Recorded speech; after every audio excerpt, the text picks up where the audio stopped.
All right. Good evening to your viewers. My name is Isaac Aburam Lartey. I am currently pursuing an LLM in Comparative and International Dispute Resolution at Queen Mary University of London.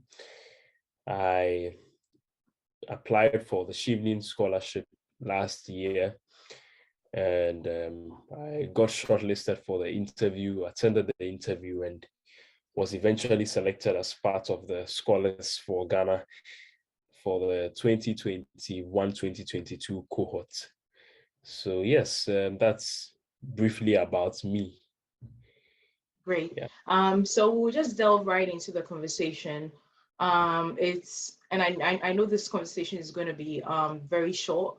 So basically, we want to know some few tips for the interview. What were the questions, if you can remember, that you were asked during the interview?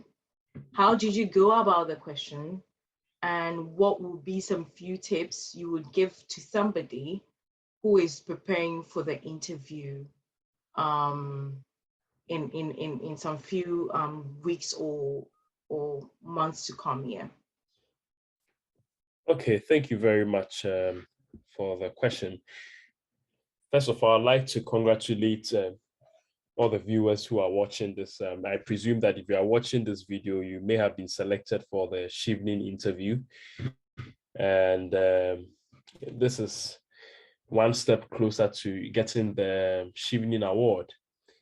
To have made it this far means that you have a great potential for the scholarship, and that is why you've been selected out of the numerous people that applied.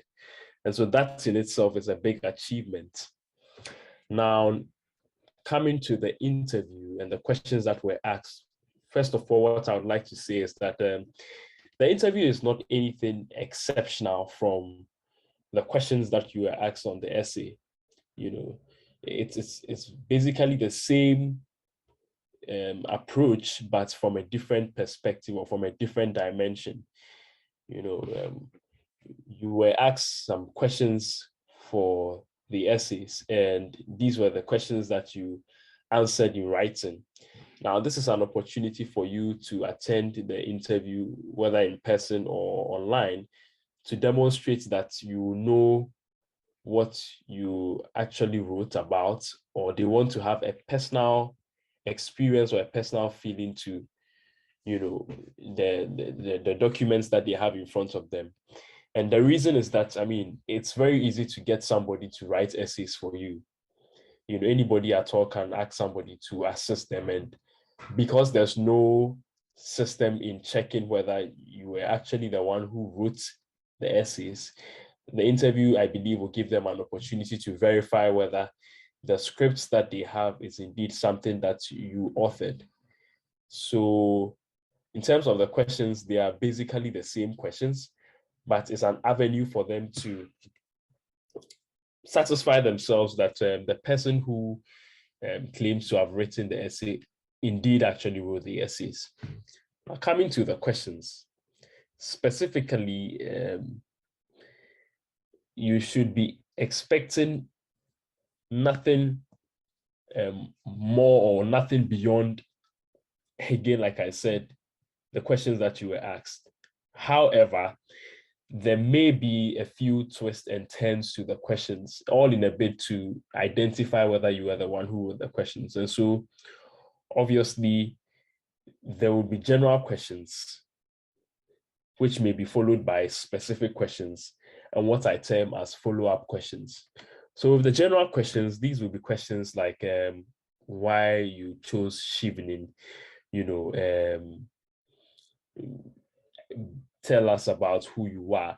And I'm not really limiting myself to the questions that I was asked for now, because I'm sure that there are various people watching from different countries. And from my experience, from my experience last year, I realized that the approach to the questioning differed from countries to countries. But you should expect questions that are general in nature, you know, questions that seeks to identify who you are, questions that seeks to find out your rationale or your reason for choosing the Chevening Award. And so obviously, if you are preparing for the Chevening interview, you should at least have an answer to why you have selected Chevening by now. This goes without question. If at this stage of the process, you don't know why you selected Chevening, then you are not a worthy candidate. So at least as a bonus and as a rule of thumb, you should at least know by now why you've opted for Chevening. This should be a plus. You should be able to convince them that you actually know what the Chevening scholarship is about and you are well motivated for the whole application process. Then there are questions that borders on the 4 pillars of Chevening or the 4 components of Chevening. And one which is the leadership, one that is the other which is networking, the other one based on your reasons for studying in the UK, and the last one being your career plan. Now, the question may come in varied formats, but don't lose sight of the fact that irrespective of how these questions may be couched, they will still focus on all these 4 pillars. So there should be a question about your examples and how you've demonstrated leadership in the past, leadership and influence. There should be an example on networking. It may not necessarily be couched in the form of networking, so to speak, but it could be something about how you build relationships. If you hear anything about relationships, then it means that they are testing you on your networking ability or your people skills. There should be something about the courses that you've selected. And again, you may not necessarily get the question directly in the form of take us through the courses that you selected and the universities that you selected, but it could be something about tell us why you studied, you decided to study in the UK, or tell us why of all the countries in the world you want to study in the UK. A question like this, even though may appear to be why do you want to study in the UK, also entails you satisfying them on the courses that you've selected and the universities that you've selected. So bear that in mind. And of course, finally, there would also be a question about your career plan. They may not ask you directly that what is your career plan when you return to the country that you are from, but it could be something about what are your plans for the future after the Chevening scholarship. That is a career plan question. Or what do you intend to do when you return to your home country? That is a career plan question. So you should be alert and anticipate, the various formats of the questions. Then now, the other question that could be asked is what I term follow-up questions.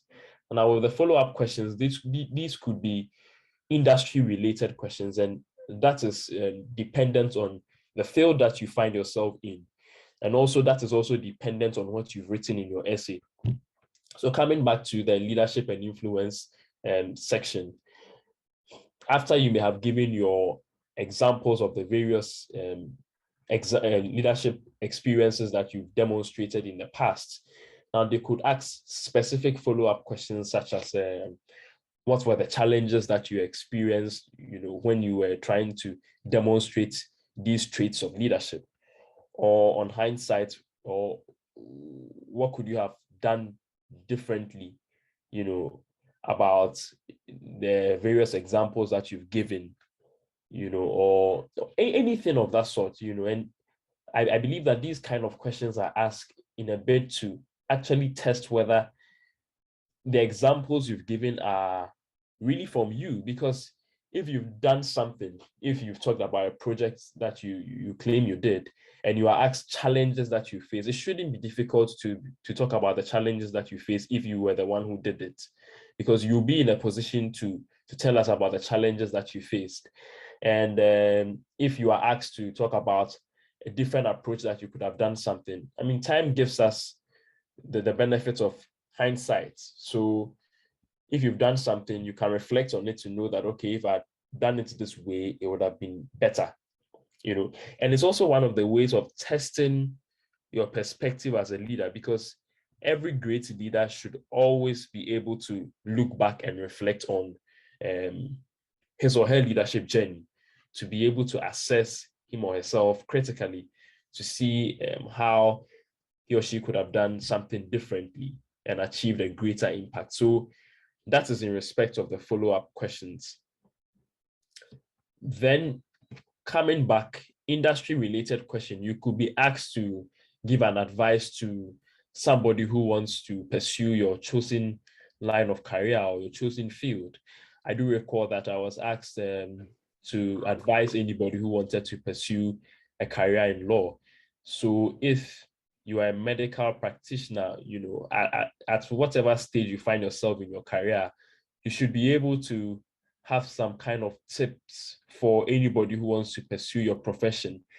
And that goes to show your commercial awareness or your industry awareness, you know, to be able to proffer advice to people who want to pursue your career. Because, you know, having come this far in your respective field, you should know certain guidelines or certain tips that can help people to succeed. So that is also one angle to the industry-based questions. Or there could be any follow-up questions about specific problems in your countries. And these will be dependent on the answers that you gave, because with the whole Chevening interview, most often than not, you are either talking about a problem that you have identified in your country or an opportunity that is available to be tapped in your country. So if you highlight the problem, you should be able to identify what the causes of the problem are. I can give an example. I do recall that in my essay, I was talking about the fact that there was the underdevelopment of alternative dispute resolution in Ghana. And so I wanted to go and study international dispute resolution so that I can come back to Ghana and develop alternative dispute resolution in Ghana. Fine. And I recall that I was asked the question, okay, so you said there's the underdevelopment of alternative dispute resolution. Why do you think that is so? And, you know, I thought that, wow, this was a very sharp question. I didn't anticipate this question. But then, because I have identified the problem, I should be able to know what the causes of the problem are. So then I went on to talk about what I thought the problem was and what the causes of the problem were and all that kind of thing. So these are twists and turns to the questions that you should be alert and be ready to answer. Then you can be asked specific questions about the scholarship itself, because they want to also know that you understand the commitment you are going into, because the whole scholarship process is a commitment. And there are various terms and conditions about the scholarship that they would want to satisfy themselves that you do appreciate. One of them, for example, is that Chevening requires you to return to your home country for a minimum period of 2 years after the scholarship process. And so it means that you cannot stay in the UK to work, or you cannot stay in the UK for further education, let's say for PhD after school and all that. So they asked us that, do you understand the Chevening return policy and what does that mean to you? So this is one of the ways to test whether you do appreciate what you are getting into. Because, you know, for some people, they would have written that, oh, okay, after my program, I want to do a PhD, and clearly this is not the right place for you. If you want to do a PhD immediately after the Chevening program, then maybe you might as well try something else that will allow you the room to do that. So they can ask you questions directly about the whole program and the terms and conditions of the scholarship. So that is something that you should also advert your minds to. So generally speaking, these are the kind of questions that you should be anticipating, unless there are any questions. I would like to pause here and then, yes. Yeah, I wanted to basically put you on the spot. I don't know, it just came to me right now. But the tips are very necessary and they are very good as far as I'm concerned. So, I mean, before I put you on the spot, how many minutes did it take for the interview? If my memory serves me right, it took 30 minutes. Okay. Yeah. And how many people were in the session? 30 minutes. There were 3 people. There were 3 people here on the panel. So a typical Chevening interview, you have somebody who is called the program officer, the Chevening officer for your country. There's a Chevening officer for your country. Then there's a representative of your High Commission or your High Commission. So the British High Commission representative. And then in most cases, an expert in your field, so that you don't come and bombard them with terminologies that you don't know. So there could be a medical doctor. If you're a doctor, there's a doctor, or there's a Chevening alumni who has studied your program, who is also on the panel to ascertain, what you are saying, and to also give follow-up questions. Yes, so that's it. Okay. So is it like a space or a room where you enter, and are there some few tricks probably? You see, when we're growing up, it's like interview, you don't sit when they've not told you to sit, or you have to greet, or those kind of things. Okay, so coming to the logistics of the interview, well, in our time, it was online. So right. It was conducted on Microsoft Teams. Right. So at least we were saved the whole theatrics of not having to sit on a chair when you have not, been offered a chair, or not having to ask, some kind of questions you're not supposed to. So all you just have to do is to turn up, show up. Yeah. But by way of advice, you should have it in an environment that you are very much comfortable in, a place that is quiet. You should also have your internet, very, very ready around you. You should have a backup internet connectivity, because, at the end of the day, it's your connection that will make a difference as to how your interview experience will go. Then in terms of tips and tricks, I do recall that one thing that I learned was that in order to keep some form of control over the whole process, you should have a glass of water by you, so that once you are asked the question, you just take a sip of the glass of water, and in the process of drinking, you are then analyzing your thoughts about how you structure your questions. So maybe that is it by way of strategy. Yeah, I actually do that. I do that a lot. Another thing would be that to keep it in a conversational form, because if you tend to chew and pour your answers, you may lose track of the whole essence of the interview, because sometimes the questions may be double-barreled questions. They can ask you, for example, kindly tell us about your understanding of leadership and how the Chevening scholarship. Okay, so kindly tell us about what leadership means to you, and give us examples of your leadership journey, and how will the Chevening scholarship enhance your leadership skills. So you have 3 questions in one. And so if you are somebody who thinks that this is something which you are going to chew and pour, you may lose sight of the intricacies of the questions.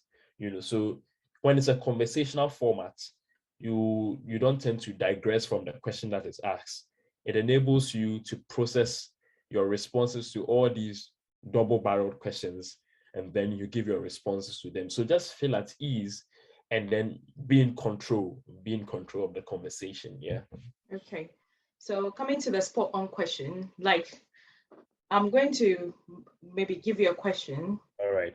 With respect to this conversation we've had, okay, and take me as an interviewer. All right. And how you're going to answer. Sometimes this openness and visibility show the extent to which you can compose yourself in an interview. So so I'm just going to go, hi, Isaac. My name is Lois. I'm actually the British High Commissioner for Ghana. I want to ask you a quick brief of a question. My first question is, tell us a bit about yourself and why you chose the Chevening Scholarship. Okay. Thank you very much, Lois, for this question. My name is Isaac Aburam Lartey. I'm a private legal practitioner in Ghana, currently working at Samuel Kujato and Associates. I decided to select the Chevening Scholarship for 4 reasons. The first reason being the principles that Chevening stands for. Chevening stands for leadership and networking. And over the years, I've personally seen how leadership has been beneficial, not just to myself, but the people around me. I believe that a great leader is somebody who is able to identify problems and proffer solutions to these problems. And I have also seen that Chevening over the years has raised people to become great leaders and influencers in their home country. And so I believe that participating in this program would offer me an opportunity to hone my leadership skills to become a great leader in the future. Chevening also stands for networking.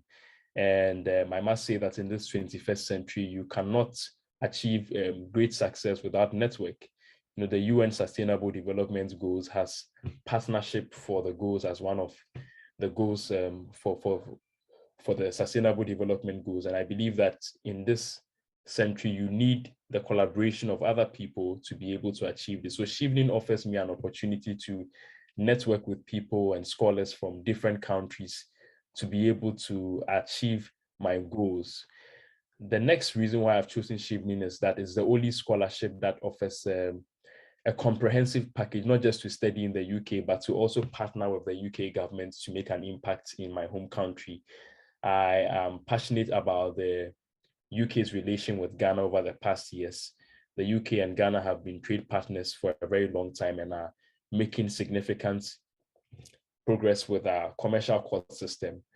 Currently, the UK government is supporting our commercial courts to enhance our commercial courts and provide them with the needed logistics to be able to promote dispute resolution in our country. And so this will offer me an opportunity to go to the UK, study, return back, and partner with them to implement their plans for justice delivery in Ghana. Finally, I've selected Chevening because over the years, Chevening has raised great alumni in the country who are making significant progress. One of them being Bernard Avle, who is making a great stride in the journalism industry. And so I believe that once I go through this process, I'll be prepared and trained well to also become a great inspiration to other people in the country. So that is why I've selected Chevening. I mean, this is something that I think concise. I was hoping that you wouldn't miss a point, because you said 4 points. I was still counting it. And I think that you kept your track records, you kept your thoughts, and you answered the way in your best of interest on sports, what you'd be given. And I think that is great. So I think that basically, this has been the main conversation shared from his point of view.